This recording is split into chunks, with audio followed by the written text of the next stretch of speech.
जो आत्मा के प्रधान गुणों का घात करे उन्हें ढक ले, उन्हें घातिया कर्म कहते हैं। और जो प्रधान गुण नहीं अन्य गुणों को ढकते हैं वो अघातिया कर्म होते हैं। घातिया कर्म सीधे आत्मा को प्रभावित करते हैं, अघातिया कर्म शरीर को प्रभावित करते हैं।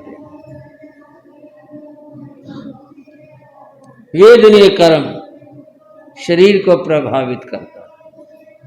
इसी प्रकार से नाम कर्म गोत्र कर्म शरीर को प्रभावित करता है, और बंधु आयुष कर्म वो भी शरीर का ही हुआ करता है। ये अघातिया कर्म है। तीर्थंकर के 4 ये अघातिया कर्म शेष हुआ करते। भगवान अंतर में स्थित हो गए। एक अवस्था है शैल ऐसी अवस्था। शैल पर्वत को कहते हैं। पर्वत हिले तो महान आत्मा हिले। अपने आप में स्वयं में इस तरह इतने स्थित हो गए।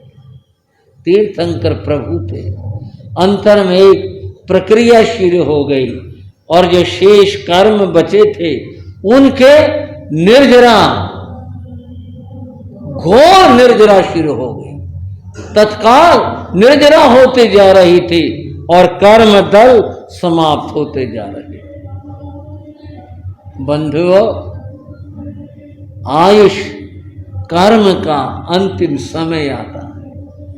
बाकी जो 3 कर्म थे उनकी निर्जरा हो जाती है, और फिर भगवान आयुष कर्म के जैसे ही पूर्ण होने की स्थिति आती है, भगवान जो अपने अंतर में स्थित थे, अंतर में ठहरे हुए थे, आयुष कर्म की स्थिति पूर्ण हो गई। शेष 3 कर्मों की निर्जरा हो गई। और बंधुओं, उसमें फिर यह आत्मा जो शरीर से बंधे होती है, आयुष कर्म के नष्ट हो जाने पर फिर आत्मा बंधन से रहित हो जाती है। एक उदाहरण के समझने के लिए, इसका तीर्थंकर भगवान से कोई संबंध नहीं। जैसे कि पिंजरे की खिड़की खोलते ही पक्षी उड़कर बाहर चला जाता है, केवल लोक व्यवहार का उदाहरण है। यह कोई तीर्थंकर से इसकी कोई तुलना समानता नहीं। ऐसे ही आयुष कर्म के पूर्ण होते ही आत्मा इस देह को छोड़ दे। आत्मा का स्वभाव और गमन है।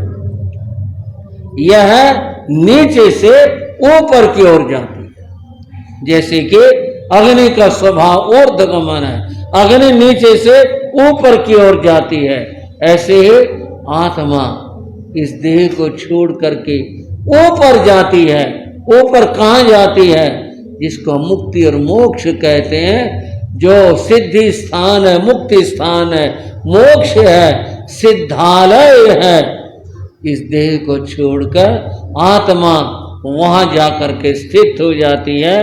भगवान महावीर की वह आत्मा, महान आत्मा, पवन आत्मा, इस देह को छोड़ करके वह भी सिद्धालय और मोक्ष में जाकर के विराजमान हो जाती हैं। और तब इंद्र महाराज ने प्रभु के जयकार के बोलो भगवान महावीर स्वामी के, और उन्होंने घोषणा की 24वें तीर्थंकर भगवान महावीर निर्वाण को प्राप्त हो गए। हम श्रद्धा के साथ में प्रभु को इन शब्दों में याद करते हैं।